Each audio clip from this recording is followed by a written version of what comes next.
Hey Finn, you ready to make a video today? You know, a lot of people have been asking me to love on you and to pet you, and I don't know if they think I really do it. Shall we prove it?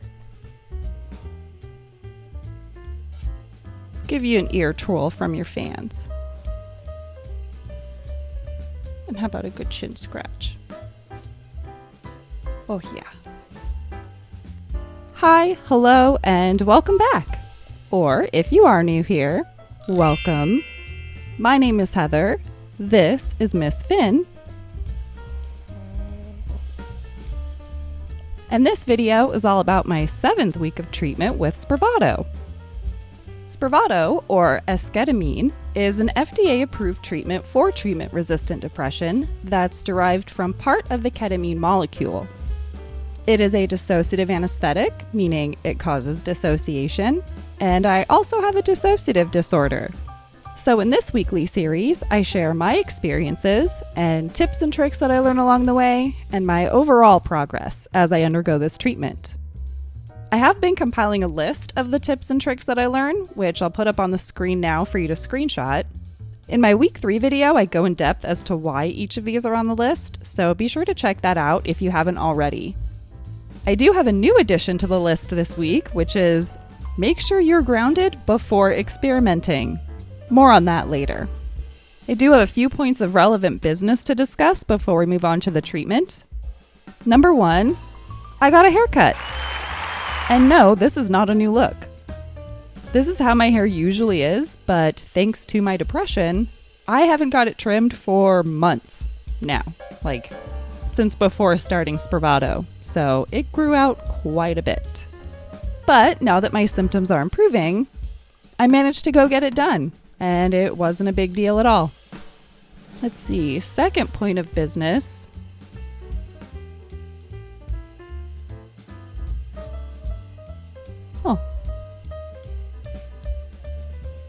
The second point of business, those of you who are returning viewers will notice I'm not in my usual space. In fact, I don't even have my normal recording equipment with me, thanks to poor planning on my part. But because I'm able to think clearer now, I was able to figure out a way around it, or at least a way to make it work. Before Spravato, not having my ideal location or equipment would have prevented me from recording altogether, but just doesn't feel like a big deal now. Though I will say I don't know how the video and audio are going to turn out, so if it's terrible, please forgive me this week. Done is better than perfect. What else? Oh, item number 3. Alice recommended that I take up to 5,000 IUs of vitamin D every day to try to combat my seasonal depression. I didn't know you could take that much. And don't take my word for it. Just something to bring up to your doctor or pharmacist if you think that's something you want to try. Just thought I'd mention it. In last week's video, I mentioned that I hadn't been feeling so great, and even though it was a relatively subtle shift in my mood, it was still the first downturn in my mood since starting treatment. It lasted for about a week and a half, which is why my depression score went up 1 point this week, but I am happy to report I'm feeling much better now. I'm pretty sure it was just hormonal. I think that's the last point I wanted to discuss, so let's talk about the treatment. Oh, just kidding. That wasn't the last one I wanted to mention. I've also had a couple of noticeable improvements this week. As I've mentioned before, I have ADHD, and for years now, after my second dose of Adderall has worn off, I'm toast.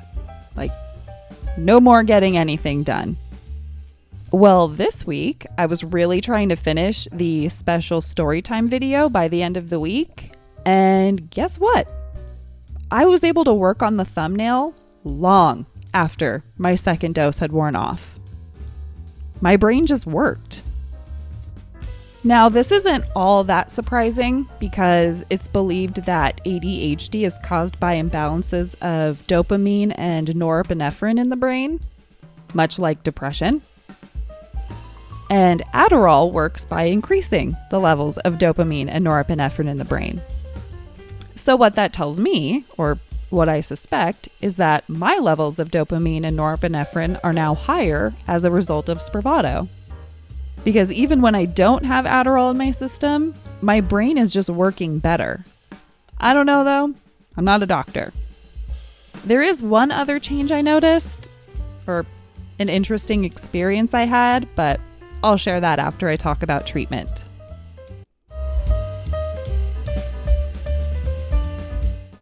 Last week, one of you were kind enough to email me a couple of Ram Dass meditations to try during treatment, and I thought, sure, why not? By this point, I felt like I'd really got this whole Spravato thing down, that I'm basically a pro at this point, so why not experiment? I was with the same tech and in the same room as last time, and Alice was actually my nurse, so I was very happy to see her. Once things started to really get going, I got all comfy and started the first Ram Dass meditation. Big mistake. I guess I had forgotten or didn't really realize just how essential my breathing exercises and guided meditations are for grounding me, because I felt like I was tumbling all over the universe and like my mind was constantly slipping as it tried to get a grip, and I was filled with panic. The tech had turned all of the lights off, so I asked her to please turn one on and told her that I was having a ton of anxiety. And she said the best thing anyone could have said to me in that moment. She said, "I promise you're safe, and you're safe with me, and I will not let anything bad happen to you." Perfect. Perfect. I switched back to my Alice playlist, which thankfully grounded me pretty quickly. And that brings me to my new tip this week. Make sure you're grounded before experimenting. I know that whole experience would have gone differently for me if I had remembered to do that before putting on the Ram Dass meditations. Once I had calmed down and felt grounded again, I switched back to the Ram Dass meditation, and I actually had a pretty interesting experience. There's this one part where he talks about letting go of everything you don't need, like pain and hurt and sadness. Even if you can't let go of all of it, just let go of what you can. And as I was doing this exercise, I felt this deep well of sadness start to rise up in me. And at his suggestion, I let it go. I just felt the sadness leave.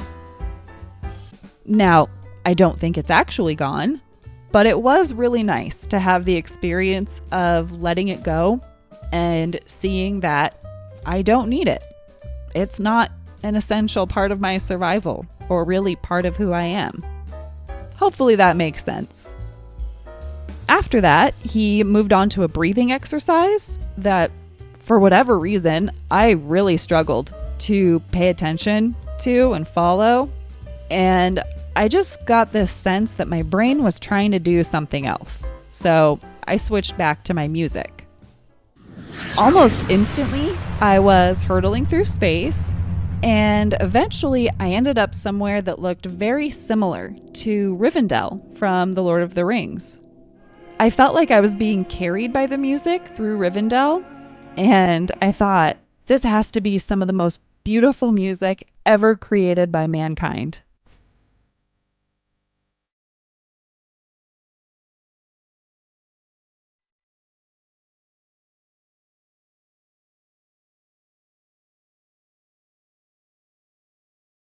And then one of the regulars made an appearance. That's right, Mr. Timothy Chalamet. It's so embarrassing and confusing. I don't know why my brain keeps bringing that guy up. I'm not even a huge fan of his. Like, I know who he is, and I've seen a couple of his movies, but he is not someone that crosses my conscious mind. Why the fuck you lying? Oh my god, stop fucking lying. And yet, This is the third time he's appeared in one of my Spravato trips. Don't know how to explain that. In my vision, he was standing on top of a rock tower, and there was a woman standing there with him, but her back was to me, and I never saw what she looked like. And I was just kind of hovering above them and looking down at them like a creeper. He was stroking her cheek and gazing lovingly into her eyes, and then he just held her. Meanwhile, my creeper ass was locked in on his face. I don't know what's wrong with me. If for some reason Timothée Chalamet ever sees this, I am sorry. I don't know why my brain seems to be obsessed with you. Unfortunately, I didn't get to see how the rest of that scene panned out because the tech came and took my blood pressure. As soon as she was done with that, I closed my eyes again and pretty quickly was being carried by the music through Rivendell again. And for the first time, I fell asleep. I didn't even feel tired going into it. I don't even recall dozing off. I just kept realizing that my mouth was gaping open, like I'd fallen asleep sitting up. Just a real mess. So that happened about 4 or 5 times before I finally readjusted so that wouldn't happen again. And before I knew it, she was waking me up and telling me it was time to go home. On my way out, I actually ran into Alice and I let her know that I fell asleep, and she was very happy about that. Remember, she's always said that her goal was for patients to be asleep by the time it was time to go. So she was very happy that I did that. It took us about 45 minutes to get home, and on the way, we listened to an episode of Two Bears, One Cave with Duncan Trussell as the guest. And I'm just going to put this out into the universe. I hope that one day I get to meet Duncan Trussell. I know he and I would have the weirdest, most interesting conversations for hours. I would love that. Anyway, something interesting happened when I got home. So a little bit of backstory. The night before, I had accidentally left the screen door open and a huge fly came into the apartment. Like the kind that flies really low and slow and is very loud. And all night, my boyfriend and I were making jokes about how this was the fly's apartment now, and I was probably with the fly now, and Finn was the fly's dog, and just made up these ridiculous backstories for the fly. Well, as soon as I got home after treatment, I went to go switch out Finn's water, and the fly was in there, alive. And I felt my usual knee-jerk reaction come up. Ew, gross. Throw that thing outside or down the drain. Disgusting!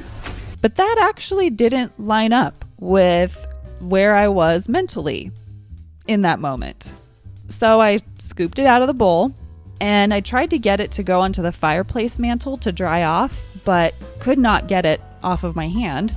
So I just stood there watching this fly try to dry itself off on my hand, and for whatever reason, felt so much empathy and compassion for this fly. And I thought, it must be exhausted, first of all, and also scared of me and terrified that it can't fly away. Meanwhile, Finn was sitting at the sliding door, getting some sun and watching the kids play outside. It was 80 degrees that day. So I just went and sat by her at the door and watched this fly frantically try to dry itself off. I did eventually manage to get it off of my hand and onto the back patio, and I just sat there with Finn, appreciating and soaking up the sun and watching this fly. And the thing that really struck me in that moment was that I didn't feel high or like I was still under the effects of Spravato. I just felt peaceful and present and very in the moment. And I also didn't feel the need to turn on any one of my numerous noise distractions, which is very unusual for me. I was just content. I don't remember the last time I felt like that, but it was really nice. I did finally get up to get Finn some water because she started to get hot, and when I came back, the fly was gone. And after that, I made myself some lunch and just had a normal rest of the day. I still feel like I'm making progress, and it's all cumulative. Like, I don't feel noticeably different after any one treatment. I'll just notice later on that certain activities are easier, or things that used to feel like a big deal just don't feel like a big deal anymore. And that overall, I just feel better. One of the really big changes that I've noticed, and I'm not actually sure when this happened.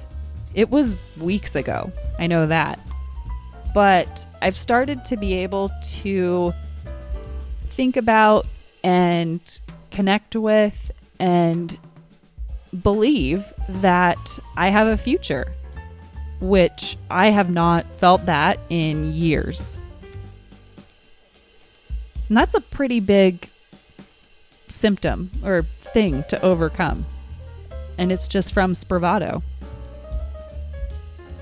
I do still have a lot of anxiety about the fall and winter months.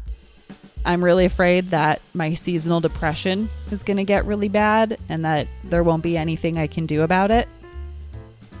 I've been really lucky so far because we are still having gorgeous weather here in Washington. But I know that any day now, that's going to change. And it'll be probably a solid 7 months of gray and rain. Let me know in the comments if any of you relate to that, having anxiety about your depression. I can't imagine I'm the only one. If you have any other questions, comments, or suggestions for me, please leave them in the comments and I will respond to them. It really does mean a lot to me that you guys take the time to do that. It makes me feel good and it's very encouraging and motivating for me. If you liked this video or found it helpful in any way, please consider liking it. It really does help to get my videos out to more people. And I found it's very validating for me. And it lets me know if you guys like or dislike these videos. Don't forget to subscribe if you want to keep getting these updates from me. And make sure you turn on the bell icon so that you'll be notified as soon as I do post a new video. And I think that does it for this one. I hope you all have a great week, and I'll be seeing you next week. Say goodbye, Finn.